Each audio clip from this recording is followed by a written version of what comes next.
Corona संक्रमण से दुनिया भर में मौतों का आंकड़ा 30 लाख के पार पहुंच गया है। यह आंकड़ा पिछले 20 साल में प्राकृतिक और स्वास्थ्य आपदाओं से हुई मौतों की तुलना में सबसे ज्यादा है। दुनिया भर में कोरोना का कहर कमोबेश 1 साल 4 महीने से जारी है। कोविड संक्रमण 219 देशों में अपने पांव पसार चुका है और भारत समेत 8 ऐसे देश हैं जहां संक्रमण से मारे गए लोगों की संख्या दुनिया में संक्रमण से मारे गए लोगों की संख्या से लगभग आधी है।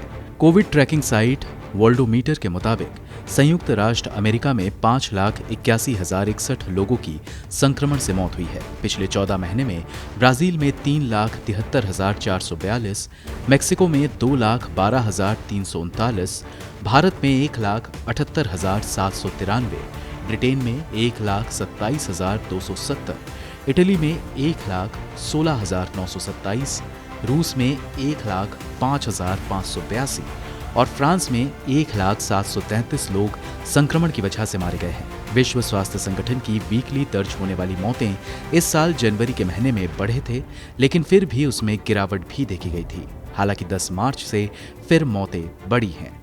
इस दौरान दुनिया भर में कोरोना से हुई मौतों की तुलना अगर वैश्विक स्तर पर प्राकृतिक और स्वास्थ्य आपदाओं के घातक आंकड़ों से करें तो पता चलता है कि कोरोना ने ज्यादा लोगों की जान ली है। डाउन टू अर्थ ने United Nations office for disaster risk reduction के हवाले से बताया है कि साल 2000 से 2019 के बीच 10 सबसे घातक प्राकृतिक आपदाओं में 0.94 मिलियन यानी 9,40,000 लोगों की मौत हुई थी।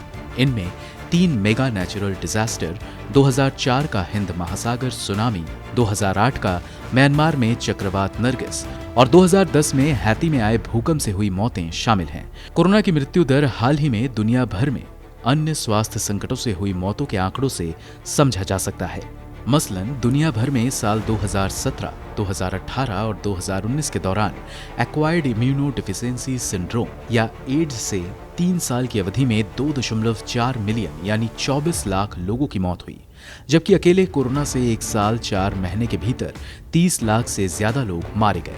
टीबी जैसे घातक बीमारी से भी 2 साल में करीब 2.9 मिलियन यानी 29 लाख लोगों की मौत हो गई है। भारत में 1,78,000 से ज्यादा लोगों की कोविड संक्रमण की वजह से मौत हो गई। यह आंकड़ा साल 2000 से 2019 के बीच 321 प्राकृतिक आपदाओं के दौरान मारे गए लोगों की तुलना में दुगने से भी ज्यादा है। मसलन डीटीई ने यूएनओडीआरआर के हवाले से बताया है कि भारत में 2000 से 2019 के दौरान प्राकृतिक आपदाओं के 321 घटनाओं में 79,732 लोगों की मौत हुई थी। दुनिया भर में वीकली अलग अलग बीमारी से हो रही मौतों की तुलना में कोरोना तीसरे स्थान पर है। Institute of health and evaluation या IHME के मुताबिक 15 अप्रैल 2021 तक दिल की बीमारी से 1,75,727 लोग मारे गए थे, जबकि स्ट्रोक से 1,26,014 और कोरोना से 90,905 लोगों की मौत हुई थी। IHME वॉशिंगटन विश्वविद्यालय स्थित एक स्वतंत्र ग्लोबल हेल्थ रिसर्च सेंटर है। भारत में कोरोना संक्रमण के मामलों में गिरावट देखी गई थी, लेकिन सितंबर 2020 से फरवरी 2021 के बीच संक्रमण के मामले फिर बढ़ने लगे। संक्रमण की रफ्तार तो चिंता की बात है, लेकिन अब संक्रमण से हो रही मौतें ज्यादा चिंताजनक है। देश में संक्रमण की वजह से हर रोज औसतन 1,000 मरीजों की मौत हो रही है। ब्यूरो रिपोर्ट, गो न्यूज।